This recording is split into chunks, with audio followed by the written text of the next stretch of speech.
அல்ஹம்துலில்லா வஸ்ஸலாத்து வஸ்ஸலாமு அலா ரசூலில்லா. அன்புள்ள சகோதரர்களே, இன்னைக்கு சூரா ஃபாத்திஹாவுடைய 100 படிப்பினைகளை பார்க்க இருக்கிறோம் இன்ஷா அல்லாஹ். நம்ம வந்து நிறைய சூறாக்களை பிரேக் டவுன் பண்ணி 50 படிப்பினைகள் 100 படிப்பினைகள் ஏன் நம்ம தொடர்ச்சியாக நடத்திட்டு வரோம்னா, இதில் பலவும் வந்து நமக்கு தெரிந்த சூறாவாக இருக்கு. அதனால நம்மளால ஈஸியாக வந்து அதனுடைய படிப்பினைகளை ஞாபகம் வைத்து கொள்ள முடியும், இலகுவாகவும் இருக்கும் நமக்கு. ஸோ சூரா ஃபாத்திஹா பார்த்தீங்கன்னா அதனுடைய படிப்பினைகள் ஏராளமாக இருக்கின்றன. அதை one by one, point by point மட்டும் நம்ம ஷார்ட்டாக பார்ப்போம். விரிவான ஒரு தப்சீர் மாதிரி இல்லாமல் ஷார்ட்டாக பார்ப்போம் இன்ஷா அல்லாஹ். சூரா ஃபாத்திஹா ஒவ்வொரு முஸ்லிமுடைய தொழுகையின் முக்கிய ஒரு பங்கு வகிக்கக்கூடியதாக இருக்கு. சூரா ஃபாத்திஹா இல்லையில் தொழுகை இல்லை. இரண்டாவது படிப்பினை, தௌஹீதை கொண்டு இந்த சூரா ஆரம்பிக்குது இல்லைங்களா? அல்லாஹ்வுடைய தௌஹீதை அது கூறக்கூடியதாக இருக்கிறது. தௌஹீத் தான் இஸ்லாத்தில் முதன்மையான ஒரு கான்செப்டாக இருக்கிறது. மூன்றாவது படிப்பினை, அல்லாஹுவை புகழ்ந்து இந்த சூரா ஆரம்பிக்குது. மேலும் அவனுடைய இந்த முழு பிரபஞ்சத்திலும் அவனுடைய ஆட்சி எப்படிப்பட்டது என்பதை சொல்லி இந்த சூரா இருக்குது. அப்போ அல்லாவை எப்படி நம்ம புகழ வேண்டும் அப்படின்றது சொல்லி கொடுக்குது இந்த சூரா. அடுத்து அல்லாஹ்வுடைய ருபூபியத்தை பத்தி இந்த சூரா சொல்லுகிறது. அல்லாஹ்வுடைய பெயர் ரப் என்பதை நமக்கு கூறி சொல்லி காட்டுகிறது. அடுத்து அல்லாஹ்வுடைய பெயராகிய அர் ரஹ்மான், அல்லாஹ் கருணையாளன் என்பதை சுட்டி காட்டுகிறது. அடுத்து ஆறாவது படிப்பினையாக மறுமை நாளை பற்றி இந்த சூரா ஞாபகம் ஊட்டக்கூடியதாக இருக்கு. அப்ப இதை கொண்டு மனிதன் என்ன செய்வான்? அவன் பயப்படுவான். மறுமையுடைய அச்சம் அவனிடத்துல வரும். அதுக்காக நம்ம நல்ல முறையில வாழணும் என்ற எண்ணம் அவனுக்கு தோன்றும். ஏழாவது படிப்பினையாக ஹிதாயத், ஹிதாயத் சம்பந்தமாக இந்த சூரா பேசுகிறது. அல்லாஹ்வுடைய உதவி இருந்தால்தான் நமக்கு ஹிதாயத் கிடைக்கும். ஹிதாயத் எவ்வளவு முக்கியத்துவம் என்பதை இந்த சூரா கூறுகிறது. எட்டாவது, நேரான பாதை, இஹ்தின சிராத்துல் முஸ்தகீம். இது அல்லாஹ்விடம் வந்து நம்ம நேர்வழியை கேட்கணும் அப்படின்றத காட்டுது. ஏன்னா இன்ஃபேக்ட் ரசூல் ஸல்லல்லாஹு அலைஹி வஸல்லம் என்ன செஞ்சாங்க? அவங்க தான் நேர்வழியை காட்டக்கூடியவர்கள். அல்லாஹ்வுடைய உதவியை கொண்டு அவங்களே இதை கேட்டாங்க, நேர்வழியை கேட்டாங்க அல்லாஹ் கிட்ட. ஒன்பதாவது படிப்பினையாக,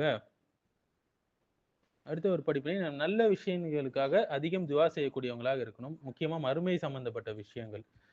இந்த சூறால அதுக்கான ஒரு முகாந்தரம் இருக்கிறது. 12வது படிப்பினையாக அல்லாஹ்வுடைய உதவியை கேட்பது.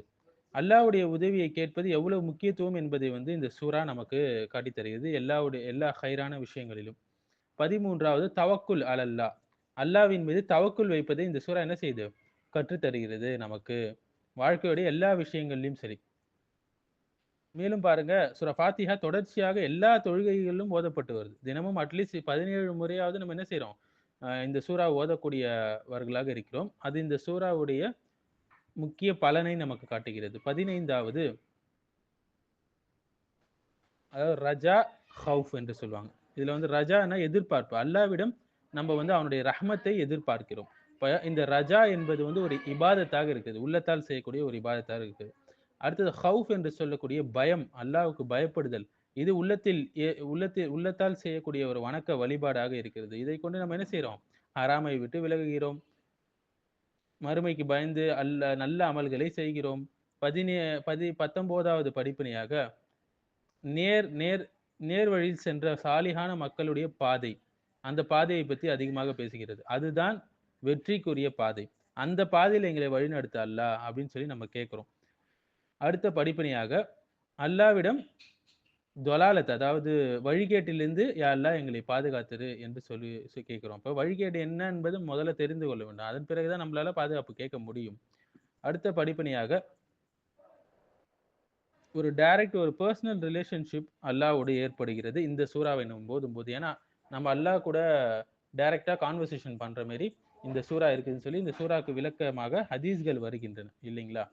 அடுத்த ஒரு முக்கிய படிப்பினையாக நீங்க பாத்தீங்கன்னா, அர் ரஹ்மான் அர் ரஹீம், 2 வார்த்தைகள். அர் ரஹ்மான் என்றால் பொதுவாக அனைவருக்கும் கருணை புரியக்கூடியவன். அர் ரஹீம் என்றால் மறுமை நாளில் மூமின்களுக்கு மட்டும் கருணை புரியக்கூடியவன். இந்த பலன்கள் நமக்கு கிடைக்கின்றன. அடுத்து வானங்களில் உள்ளவையும் பூமியில் உள்ளவையும் அனைத்தும் அல்லாஹ்வுக்குத்தான் சொந்தம் என்பதை இந்த சூறா காட்டக்கூடியதாக இருக்கிறது. அடுத்து யூத கிறிஸ்தவர்களுடைய வழிமுறையை விட்டு நாம வந்து பாதுகாப்பாக இருக்க வேண்டும் என்பதை இந்த சூறா காட்டுகிறது. ஏன்னா அந்த அல்லாஹ் கோபத்துக்கு உண்டான பாதை அது. மேலும் அல்லாஹ் யார் வழி தவறி போனார்களோ அவர்களுடைய பாதையும் அது. ஸோ இந்த சூறால இருந்து கிடைக்கக்கூடிய அடுத்த பெனிஃபிட் என்ன? ரிதா, ரிதா, அதான் அல்லாஹ்வுடைய திருப்பொருத்தம். அதை நாடித்தான் நம்ம எல்லாத்தையும் செய்ய வேண்டும் என்பதை இந்த சூறாவுடைய முக்கிய படிப்பினையாக இருக்கின்றது. அடுத்த ஒரு முக்கிய படிப்பினையாக குர்ஆனுடைய ஃபுல் மெசேஜை சம்மரைஸ் பண்ணி சொல்லக்கூடியதாக இந்த சூரா அல் ஃபாத்திஹா இருக்கிறது. குர்ஆனுடைய மற்ற எல்லா சூறாக்களுடைய மெசேஜையும் தவ்ஹீதை சொல்லக்கூடிய இந்த சூறாவாக இது இருக்கிறது. அடுத்தது வசத்தா, அதாவது நடுநிலையாக எப்படி இருக்கணும் மார்க்கத்துல என்பதை சொல்லி காட்டுது. அது 2 எக்ஸ்ட்ரீம் போயிடக்கூடாது. யூதர்களுடைய பாதை, கிறிஸ்தவர்களுடைய பாதை. இது 2 எக்ஸ்ட்ரீம் போயிடக்கூடாதுன்றது இந்த சூரா சொல்லி காட்டுகிறது. அடுத்த ஒரு முக்கிய படிப்பினையாக யூதர்கள் வந்து அவர்களிடம் இல்ம் இருந்தது, அமல் இல்லை. கிறிஸ்தவர்களிடம் அமல் இருந்தது, இல்ம் இல்லை. முஸ்லிம்களிடம் அமலும் இருக்க வேண்டும், இல்மும் இருக்க வேண்டும். அப்ப 2 எக்ஸ்ட்ரீம் போகாம நடுநிலை பாதையை நம்ம கை கொள்ள வேண்டும் என்பதை இந்த சூரா நமக்கு சொல்லி காட்டுகிறது. அல்லாஹ்வை புகழ்தலை கொண்டு இந்த சூரா ஆரம்பிப்பதால் அல்லாஹ்வுக்கு நாம் எந்த அளவுக்கு ஒரு அல்ஹம்துலில்லாஹ் சொல்லி ஆரம்பிக்கிறோம். அப்ப அல்லாஹ்வுக்கு எந்த அளவுக்கு நம்ம நன்றி விசுவாசம் உடையவர்களாக நடந்து கொள்ள வேண்டும் நம் அன்றாட வாழ்க்கையில் என்பது ஒரு முக்கிய படிப்பினையாக இருக்கு. அடுத்த ஒரு முக்கிய படிப்பினையாக இந்த சூரா ஒரு மாடலை நமக்கு சொல்லி தருது. அதாவது முதலாவதாக வந்து நம்ம வந்து அல்லாஹ் கிட்ட எதையும் கேட்கறதுக்கு முன்னாடி அல்லாஹ்வை புகழ வேண்டும் அப்படின்னு சொல்லி காட்டுது. அப்ப எந்த ஒரு துவா செய்யணும்னாலும் முதல்ல நம்ம என்ன செய்யணும்? அல்லாஹ்வை புகழ்ந்து விட்டு அதன் பிறகு ஸலவாத் கூறிவிட்டு அதன் பிறகுதான் நம்ம அல்லாஹ் கிட்ட கேட்கணும். எடுத்தோடனே அல்லாஹ் இதை கொடு அதை கொடுன்னு சொல்லி நம்ம கேட்கக்கூடாது. அது ஒரு அதப் அல்ல. அடுத்த ஒரு முக்கிய படிப்பினையாக மாலிகி யௌமித்தீன், அல்லாஹ்வுடைய பெயராகிய அல் மாலிக் என்பதை இது சொல்லி காட்டுகிறது. சிலர் மலிகி யௌமித்தீன் என்றும் ஓதியிருக்கிறாங்க. அப்போ டிஃப்ரெண்ட் கிராத்ல ஓதினாலும் எல்லா மீனிங்ஸும் அக்செப்டபிளாக இருக்கு என்றது முக்கிய ஒரு படிப்பினை. அடுத்த ஒரு படிப்பினையாக நம்ம என்ன பார்க்கலாம் அப்படி என்றால், மறுமை நாளுடைய அல்லாஹ் நற்கூலி வழங்குவான். யாரு? நல்ல மக்களுக்கு. கடுமையான அதாப் வழங்குவான். யாருக்கு? கெட்ட மக்களுக்கு. இதை ஞாபகப்படுத்தக்கூடியதாக இந்த சூரா இருக்கு. முக்கியமாக அந்த மாலிகி யௌமித்தீன், தீர்ப்பு நாளுடைய அதிபதி என்று சொல்லக்கூடிய அந்த வசனம். அடுத்த ஒரு முக்கிய படிப்பினையாக இல்முடைய அமலுடைய முக்கியத்துவத்தை சொல்லக்கூடிய சூரா இருக்கு. ஏற்கனவே நம்ம பார்த்தோம். இல்ம் எந்த அளவுக்கு முக்கியம் என்பதை இந்த சூரா சொல்லி காட்டுது. அமலும் எவ்வளவு முக்கியம் என்பதை இந்த சூரா சொல்லி காட்டுது. ஏனென்றால் நீங்க நடுநிலை சமுதாயமாக இருங்க, இல்மையும் எடுங்க, அமலையும் செய்யுங்க என்பதை சொல்லி காட்டக்கூடிய முக்கிய சூறாவாக இது இருக்கிறது. அடுத்த ஒரு முக்கிய படிப்பினையாக இந்த சூறாவை ஓதும்போது அல்லாஹ்வோடு டைரக்டா அல்லாஹ் பேசக்கூடிய அந்த வாய்ப்பை நமக்கு ஏற்படுத்தி தருகிறது. அல்லாஹ்வும் என்ன செய்யறான்? அதற்கு பதில் அளிக்கக்கூடியதாக இருக்கிறான். அடுத்தது ஹிதாயத் என்பது அல்லாஹ்வின் புறத்திலிருந்துமே மட்டுமே வரக்கூடிய ஒரு விஷயமா இருக்கு. ஹிதாயத் என்பது நம்ம நாடினவங்களுக்கு எல்லாம் நம்ம ஹிதாயத் தர முடியாது இல்லைங்களா? நபி ஸல்லல்லாஹு அலைஹி வஸல்லமுடைய பெரிய அப்பா கூட பாத்தீங்கன்னா வந்து அவங்க வந்து என்னது இறை நிராகரிப்புல தான் அவங்க மௌத்தானாங்க. அப்போ கம்ப்ளீட்டா ஹிதாயத் என்பது அல்லாஹ்வுடைய கையில இருக்கு. அதை நம்ம கேட்கக்கூடியவங்களாக இருக்கணும் அடிக்கடி. அடுத்து இய்யாக நஅ்புது வ இய்யாக நஸ்தஈன் என்று சொல்றோம். அப்போ நம்ம எல்லாருக்கும் என்ன செய்றோம்? உன்னையே அல்லாஹ் நாங்கள் வணங்குகிறோம் என்று சொல்றோம். இய்யாக நஸ்தஈன், உன்னிடமே உதவி தேடுறோம் என்று சொல்றோம். இந்த இடத்துல முஸ்லிம் உம்மத்துக்கு சேர்த்து நம்ம என்ன சொல்றோம்? யா அல்லாஹ் நாங்க எல்லாமே உன்னிடம் தான் உதவி தேடுறோம் என்று சொல்றோம். நான் மட்டும் உதவி தேடுறேன் அப்படின்னு சொல்லல. அடுத்த ஒரு படிப்பினை இஹ்தின ஸிராத்தல் முஸ்தகீம் என்று சொல்றோம். நாங்கள் எல்லாம் இஹ்தின ஸிராத்தல் யா அல்லாஹ் நேரான பதிலை எங்க எல்லாரையும் செலுத்து என்று கேட்கிறோம். நம்ம செல்ஃபிஷாக இல்லாமல் நமக்கு மட்டும் கேட்காமல் என்ன செய்றோம்? எல்லாருக்குமே சேர்த்து முஸ்லிம் உம்மத்தின் மீது நமக்கு ஒரு கவலை இருக்க வேண்டும். எல்லாருக்கும் ஹிதாயத் தா அல்லாஹ் என்று கேட்கிறோம். அதனால தான் இந்த இடத்துல நூன் என்பது வருகிறது. இப்போ ஒருத்தர் வந்து முஸ்லிம் உம்மத் மேல எப்பவும் கவலை உடையவராக, அவங்க மீது ஒரு கன்சர்ன் உடையவராக இருக்க வேண்டும். நான் வாழ்ந்தால் போதும் என்னுடைய வாழ்க்கை என்று செல்ஃபிஷாக இருக்கக்கூடாது என்பதை இந்த சூரா சொல்லி காட்டக்கூடியதாக இருக்குது. அடுத்த ஒரு முக்கிய படிப்பினையாக நம்ம வந்து நேர்வழியில் சென்றவர்களுடைய அந்த பாதையை நம்ம கேட்கிறோம் இல்லைங்களா? அந்த பாதையில எங்களையும் ஆக்கிட அல்லாஹ் என்று சொல்றோம்.